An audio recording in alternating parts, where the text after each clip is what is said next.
Bismillahirrahmanirrahim. Lecture number 30, Sales Tax. In previous lecture, we have discussed the brief history of sales tax, and in this lecture, we will define the sales tax and types of sales tax. To continue sales tax, we first of all just define sales tax. So I am using highlighter here. What is sales tax? Sales tax means a tax imposed by the government at the point of sale on retail goods and services. इसको simple words में हम GST कहते हैं, जो हमारे goods and services पे या उस पे जो टैक्स इम्पोज होता है उसको सेल टैक्स कहते हैं। और ये सेल टैक्स कैसे इम्पोज होता है, इसकी हिस्ट्री हमने पूरी डिटेल से डिस्कस की है। तो इसकी जो टाइप्स वगैरह हैं, इनपुट टैक्स, आउटपुट टैक्स, वो बाद में हम डिस्कस करेंगे। First, the tax, additional tax और default are charge levied under the sale tax 1990। जो हमारी सबसे पहले टैक्स होता है या उसके बाद एडिशनल टैक्स या और डिफॉल्ट सरचार्ज। ये सरचार्ज जो है इसके बारे में हमने बात की। सरचार्ज जो है ये कौन सा होता है, किसके ऊपर इम्पोज होता है और इनकी जो है इनकम कितनी हो तब इन पे जो है ये सरचार्ज इम्पोज होता है। We have discussed in detail. A fine, उसके अलावा अ फाइन, पेनल्टी और fee impose are charge under the sale tax act 1980। इसके अलावा जो पेनल्टी इम्पोज होती है, ठीक है, वो भी सेल्स टैक्स के अंदर ही आती है। तो सेल्स टैक्स का मतलब ये नहीं है कि जस्ट आप जो सेल करते हैं उस पर आपका टैक्स है। तो ये जो ऊपर हमने डिस्कस किया, एडिशनल टैक्स, सरचार्ज और गुड एंड सर्विसेज, इस पे जितने भी हमारे टैक्स इम्पोज होता है वो सेल्स टैक्स के अंडर ही इंक्लूड है।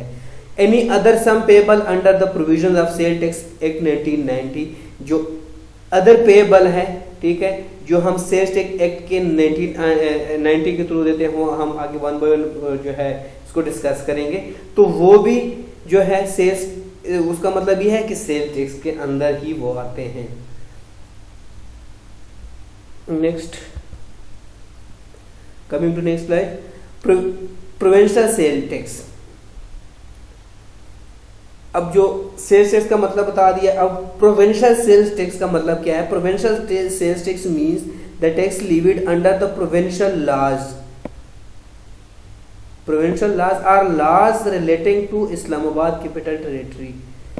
या तो प्रोविंशियल के अपने जो लॉज है उनके अंडर है या उनके थ्रू जो है ये टैक्स लीविड इम्पोज किया जाता है, और उनको जो है which are declare by the federal government to be provincial sale tax for the purpose of input tax.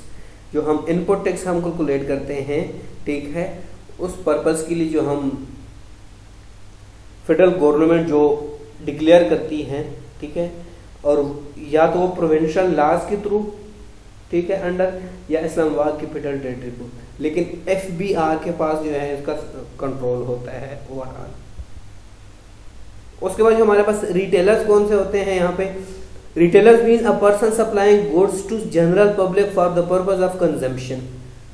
We all know that any person who combines the business of import, manufacturing और production with retail shall have to observe the following condition. तो उसकी भी condition होनी चाहिए। कौन कौन सी condition होनी है रिटेलर के लिए, ठीक है। तो उस पे जो उसकी सेल्स पे जो टैक्स इम्पोज होता है, first of all he shall notify and advertise, this is the important one, notify and advertise wholesale prices and retail prices separately. जो होलसेल हैं और रिटेल प्राइसेस, उन दोनों को सेपरेटली वो नोटिफाई करें। फर्स्ट कंडीशन इसके लिए ये है। The second condition is he shall declare the addresses of his retail outlets. जो उसके रिटेल आउटलेट्स की जितने भी एड्रेसेस होंगे वो उसको क्या करना चाहिए, उसको डिक्लेयर करना चाहिए। ये रिटेल के लिए कंडीशन है। अब रिटेल प्राइस क्या होता है और इस पे जो है कितना टैक्स इसमें ऐड किया जाता है। It means a price fixed by the manufacturer inclusive of all duties, charge and taxes eight which any particular brand or variety of any article should be sold to the general consumer। Retail price में जो इसमें जो है manufacturer के भी जो है tax इसमें ऐड होता है, ठीक है। जो कि फिक्स्ड प्राइस होती है, और उसके अलावा जितनी भी उसके डायरेक्ट कॉस्ट है वो भी इसमें ऐड हो जाते हैं, ठीक है। या फिर पर्टिकुलर ब्रांड की या वैरायटी की जो उन्होंने उस पे कंज्यूमर को सेल किए हैं उसकी भी टैक्स इस पे क्या होता है, इसमें इंक्लूड होता है रिटेल प्राइस में। When more than one such price is fixed for the same brand, the highest of such prices shall be taken as retail price. तो जो लो प्राइस होते हैं, ये कौन सा ला है कि जितने भी आपके सेम ब्रांड है उसकी प्राइस क्या होनी चाहिए, जो इसकी प्राइस फिक्स्ड हो, ठीक है, सेम ब्रांड की हो, ठीक है। तो फिर क्या होगा, the highest of such prices shall be taken as retail price. तो जो उसकी हाईएस्ट जो प्राइस होगी वो भी क्या होगी, रिटेल प्राइस होगी। यहाँ पे the law requires that the retail price and the amount of sale tax shall be printed on each article of the goods. One by one इसको आगे डिस्कस करते हैं हम। उसके बाद होता है रिटर्न, के कौन सा सेक्शन के अंदर हम पढ़ रहे हैं। Return mean any return required to be furnished under chapter 5 of the sale tax. The sales tax department में require the filing of following different types of return. पहले हम इसको देखते हैं कि कौन कौन से जो है रिटर्न होते हैं। Sale tax return under section 26, return under sale tax special procedure rules, इसकी जो रूल्स कौन से हैं सेल्स टैक्स के।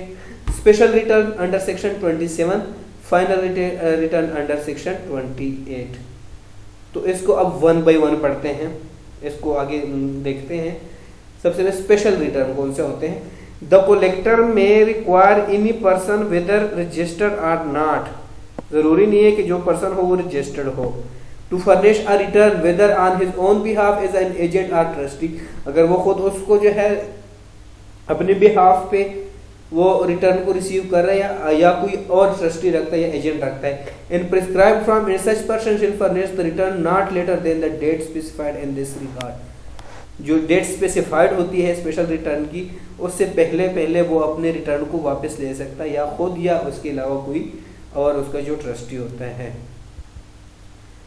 फाइनल रिटर्न कौन सा होता है। If a person applies for a D registration in terms of section 28, ये जो रजिस्ट्रेशन कैसी होती है, ठीक है, इसके लिए प्रोसेस क्या है, और कंपनीज की क्या, मैन्युफैक्चरर की कैसे होती है रजिस्ट्रेशन, कंपनी की रजिस्ट्रेशन और रिटेलर, इन सब की जो रजिस्ट्रेशन होती है डिफरेंट मेथड से होती हैं, ठीक है, जो कि हम सेल्स टैक्स रूल में आगे पढ़ेंगे, इसको डिस्कस करेंगे। यहाँ ये जो वर्ड्स आया है यहाँ पे सेक्शन 28, तो सेक्शन 28 आपको सेल्स टैक्स रूल में ये जो है आपको क्लियर हो जाएगा। उसके बाद होता है टैक्स फ्रॉड। फ्रॉड के बारे में सब जानते हैं। It means knowingly, dishonestly or fraudulently doing or omitting any act in contravention of any provision of the sales tax act with the intention of, क्योंकि इंटेंशन क्या होनी चाहिए, जो सेल टैक्स एक्ट है इनकी जो रूल्स रेगुलेशन है इनके जो अकॉर्डिंग नहीं चलते, तो उनकी जो है इंटेंशन क्या होती है कि understanding the tax liability, under paying the tax liability for 2 consecutive tax periods, कि वो कहते हैं कि हमारी जो टैक्स पेमेंट है वो हम कम पे करें, ठीक है, इसके लिए, या फिर over stating the entitlement of tax credit और tax refund to cause loss of tax. ये ओवर स्टेट होता है, ये अंडर पेमेंट करते हैं, ठीक है, तो इनकी अंडरस्टैंडिंग तो सबसे पहले लाजमी होती है। फल्सिफाइंग और causing falsification the sales tax invoices, या फिर वो टैक्स इनवॉइसेस को जो है उसको ज्यादा बनाते हैं आपसे या कम बनाते हैं सूरी टैक्स से बचने के लिए। अब जो हमारे पास टैक्सेबल गुड्स होती है कौन सी, it means all goods other than those which have been exempted by the federal government under section 13 of the sale tax act 19।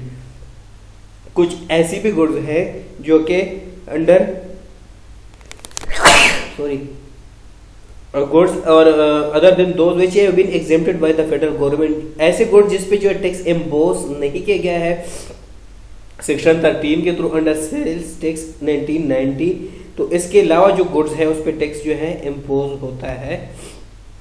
इसके अलावा टैक्स जो इनवॉइसेस होता है जो एफबीआर के पास जाते हैं, जो बड़े बड़े बिजनेस पे होते हैं, अब जो टैक्स इनवॉइसेस है, ये जो बिजनेसमैन होते हैं, जितनी बड़ी बड़ी कंपनियां होती हैं, इसमें अपने वो टैक्स को सेव करने के लिए अपने इनवॉइसेस को कम बनाते हैं, अपने रिकॉर्ड कम शो करते हैं। तो ये जो टैक्स इनवॉइसेस है, ये जितने भी हो, ये फिर जो है गवर्नमेंट को दिखाने पड़ते हैं। तो उसके जो है सीरियल नंबर के हिसाब से या फिर उसके अकॉर्डिंग जो इनवॉइसेस होती हैं वो जो है अंडर सेक्शन 23 के अंडर जो है ये आती हैं कि it's mean a documents required to be issued under section 23 of the sale tax act 1999। Section 23 requires that every registered person while making a taxable supply, जब वो टैक्सेबल सप्लाई करता है तो उसको क्या जरूरी है कि वो इनवॉइस बनाए। शिल issue tax invoice, the invoices शिल कंटेन अ फॉलोइंग पर्टिकुलर्स, कौन कौन से उसके पर्टिकुलर्स होने चाहिए। ओनली वन टैक्स इनवॉइस शिल be issued for a taxable supply upon loss of original tax invoice, a copy clearly marked as copy only can be issued। जो उसकी original copy होती है वो जो इनवॉइस के तौर पर जो है एक तो अपने पास कॉपी रखते हैं, लेकिन उसमें क्लियरली जो है वो मेंशन करना लाजमी होता है जो रजिस्टर्ड पर्सन होते हैं कि कॉपी ओनली है। तो इसके अलावा जो ओरिजिनल होते हैं वो FBR के पास जाते हैं, ठीक है। तो उसके फिर उसके बाद जो है वो उसके थ्रू टैक्स जो है कलेक्ट किया जाता है। अब जो टैक्सेबल सप्लाई है ये कैसे होती है, वो कौन कौन सी सप्लाई होती है।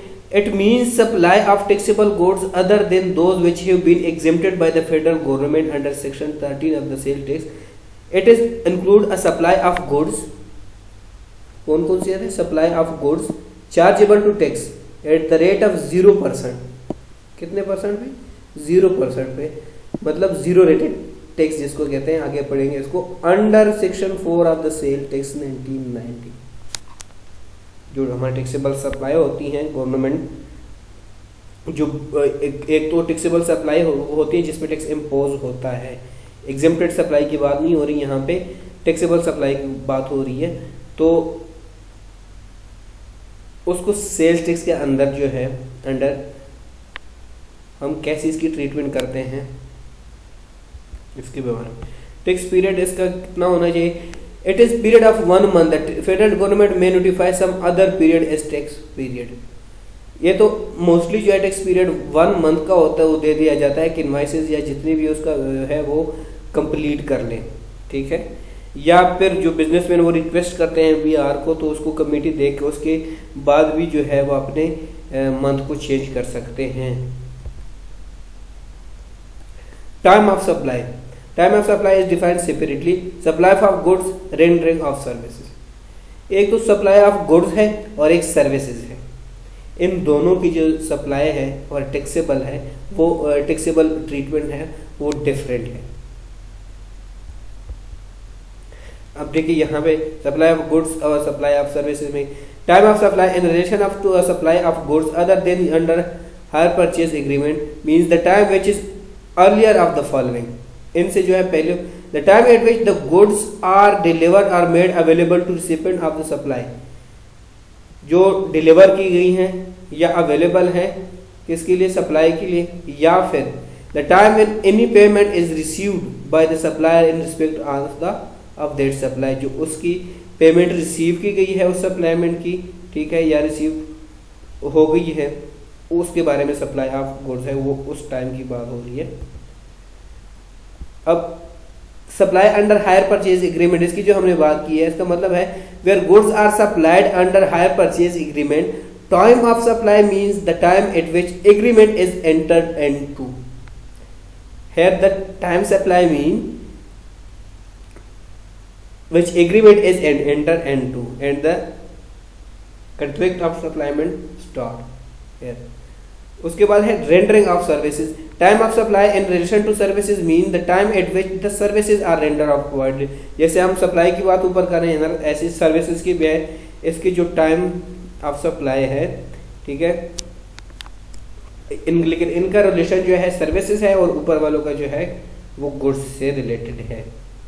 उसके बाद है zero rated supply, it means a supply which is charge to tax at the rate of 0% under section 4 of the sale tax act 1990। तो जो 0% सप्लाई पे जो टैक्स इम्पोज होगा तो उसको जीरो रेटेड सप्लाई कहते हैं। According to section 4 the following goods charge to tax at the rate of 0%, कौन कौन से गुड्स हैं जो कि 0% पे जो है उस पर टैक्स इम्पोज होता है, तो जीरो रेटेड सप्लाई उसको कहते हैं। First of all goods exported out of Pakistan, मतलब जो गुड्स पाकिस्तान से एक्सपोर्ट होते हैं तो उसमें जीरो रेटेड सप्लाई मतलब 0% टैक्स इम्पोज होता है।